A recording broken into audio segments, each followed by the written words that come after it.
YCP శ్రేణులు ఆరోపిస్తున్నారు. ఎందుకంటే మావి గన్ మీరు సరైనది కాదని చెప్పారు మేడం, దీనిపైన మీ కామెంట్.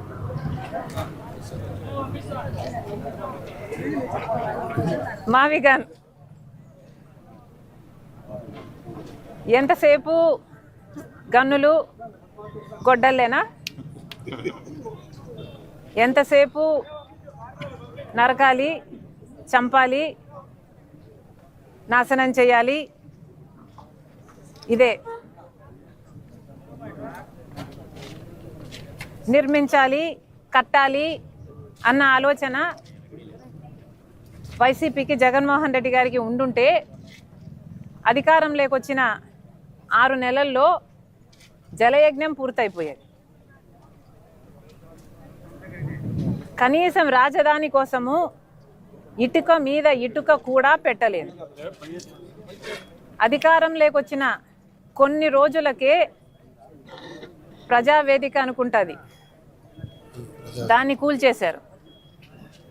అప్పుడే అర్థం కావాల్సింది వీళ్ళ ఇంటెన్షన్ ఏమిటి అని. లాల్ మావి గన్నట అమరావతి బదులు మావి గన్ అంటున్నారు. ఇక పులివెందుల బదులు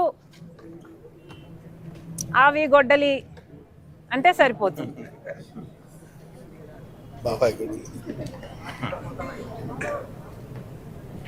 ఎలాగో మీరు గన్నులు, గొడ్డళ్ళు ఇవే మాట్లాడతారు కాబట్టి దీనికి మావి గన్నుకు మీ పేరు పెట్టండి, పులివెందలకి అవినాష్ పేరు మీద ఆవి గొడ్డలి పెట్టండి. మీ పేరులోనే ఉన్నాయి గన్ను, అవినాష్లో నాశనం, ఇంకా వేరే ఏం చెప్పాలి మీకు? అసలు మావి గన్ ఇంత అద్భుతమైన ఐడియా అయితే మరి మీరు అధికారంలో 5 సంవత్సరాలు ఉన్నారు కదా, మరి గాడిదలు కాసారా? ఎందుకు అమలు పరచలేదండి మావి గన్ను?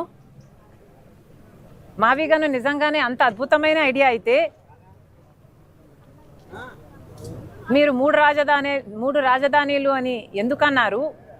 మావి గన్ను ఎందుకు అమలు పరచలేదు? ఆ 5 సంవత్సరాలు గుడ్డిగుర్రాలకు పళ్ళు దోమారా లేక నిద్రపోయారా? ఏం చేశారు? పైగా మావి గన్ను మీద మా వైఖరి ఏంటో చెప్పాలట. ఎవరైనా ఒక జోకు వింటే నవ్వుతారు, అదే దాని మీద వారికి ఉన్న వైఖరి అని అర్థం. ఆ నవ్వే. మళ్ళీ దాని మీద ఇంకొక వైఖరి అనవసరం. అమరావతి మీద కాంగ్రెస్ పార్టీ వైఖరి చాలా స్పష్టం చేశాం ఇదివరకే. పార్లమెంటులో కూడా మా మణికం ఠాగూర్ గారు కాంగ్రెస్ పార్టీ వైఖరి మళ్ళీ స్పష్టం చేశారు. మేము అమరావతికి మద్దతు ఇస్తూనే అమరావతికి అప్పులు ఇవ్వకండి, అమరావతి కట్టడము కేంద్రం బాధ్యత, అమరావతి కట్టడానికి ఎన్ని అయితే డబ్బులు అవుతాయో పూర్తిగా నిధులు ఇవ్వండి తప్పితే మాకు అప్పులు ఇవ్వద్దండి అని చెప్తూ స్టేట్ రీఆర్గనైజేషన్లో పెట్టిన అన్ని వాగ్దానాలను, హామీలను కూడా గుర్తు చేస్తూ అవన్నీ కూడా నెరవేర్చాలి అని పార్లమెంట్లో కాంగ్రెస్ పార్టీ తరఫున మాట్లాడడం జరిగింది. అది మా వైఖరి. ఇంకా మీకు స్పష్టంగా అర్థం కాకపోతే ఇప్పటికైనా అర్థం చేసుకోండి. మేము కాంగ్రెస్ పార్టీ తరఫున అమరావతికి మద్దతు ఇవ్వడమే కాదు, అమరావతికి కావాల్సిన ఏ సహకారమైనా కాంగ్రెస్ పార్టీ తరఫున మేము చేయటానికి సిద్ధంగా ఉన్నాం. ఒక్క నిమిషం, లెట్ మీ కంప్లీట్ ఇట్. కేవలం అమరావతికి మేము మద్దతు ఇచ్చినందుకు, మావి గన్ను ఒక జోక్ అని మేము అన్నందుకు నేనేదో ఎవరి దత్తపుత్రిక, మోదీ గారి కూటమి దత్తపుత్రిక, కూటమి దత్తపుత్రిక అని మాట్లాడుతున్నారు. పచ్చకామర్లు కమ్మినోనికి లోకమంతా పచ్చగానే కనిపిస్తుందట. జగన్మోహన్ రెడ్డి గారు బీజేపీతో అక్రమ పొత్తు. ఒకవేళ ప్రభుత్వంలోకి వచ్చినాక ఉచితంగా విద్యా వైద్యం ఇవ్వకపోతే అసెంబ్లీ ముంగట్టు ఉన్నటువంటి అమరవీరుల స్తూపానికి కట్టేసి రాళ్లతో కొట్టమని కూడా నేను చెప్తా ఉన్నాను. అంటే ఎందుకు ఈ మాట చెప్తున్నా అంటే ఒక బాధలోంచి, ఒక దుఃఖంలోంచి, ఒక ఆవేదనలోంచి పుట్టినటువంటి రాష్ట్రం తెలంగాణ రాష్ట్రం. ఏదో ఉట్టుట్టిగా ఒక గవర్నమెంట్ ఆర్డర్ పెడితేనో ఎవరో పైన ఢిల్లీలో డెసిషన్ తీసుకుని వచ్చిన రాష్ట్రం కాదు. 1200 మంది పిల్లలు చచ్చిపోతే వచ్చినటువంటి రాష్ట్రం. ఆనాడు విద్యార్థులు ఉద్యమం చేసి ఒక్కొక్కరి వీపుల మీద వందలాది లాఠీలు విరిగితే వచ్చినటువంటి రాష్ట్రం. కాబట్టి అంత సంవేదనతో పరిపాలన జరగాలి. అది మిస్ అయింది 12 years. సరే పోయింది. పోయిన వాటి గురించి బాధపడకుండా ఫ్యూచర్లో చేయాల్సిన పనిలో మాత్రం ఎట్టి పరిస్థితుల్లో ఉచిత విద్య, ఉచిత వైద్యం ఖచ్చితంగా దాన్ని నేను టేకప్ చేస్తాను సార్. అందులో వేరే ఆలోచనే లేదు. మీరు అన్నట్టు మన తెలంగాణలో బడ్జెట్ పుష్కలంగా ఉంది, కానీ ఇచ్చేటటువంటి మనసులు అయ్యలకు లేవు సార్. పరిపాలించే అయ్యలకు ఖచ్చితంగా ఒక తల్లిగా నాకు ఆలోచన ఉంది కాబట్టి నేను ఆ ప్రయత్నం చేస్తానని చెప్పి మీ అందరికి కూడా తెలియజేస్తూ ఉన్నాను. మరి అనేకమైన సుప్రీంకోర్టు తీర్పులు ఉన్నాయి, అనేకమైనటువంటి రాష్ట్రాలలో ఆల్రెడీ ఎగ్జాంపుల్స్ ఉన్నాయి. ఎగ్జాంపుల్ తమిళనాడు స్టేట్ ఉంది, అక్కడ ఫీ రెగ్యులేషన్ కోసం ఒక పర్మనెంట్ కమిషన్ ఉంది. దాంట్లో ఒక రిటైర్డ్ జడ్జి గారి ఆధ్వర్యంలో 7 మందిని పెట్టి every year it is a permanently functioning authority.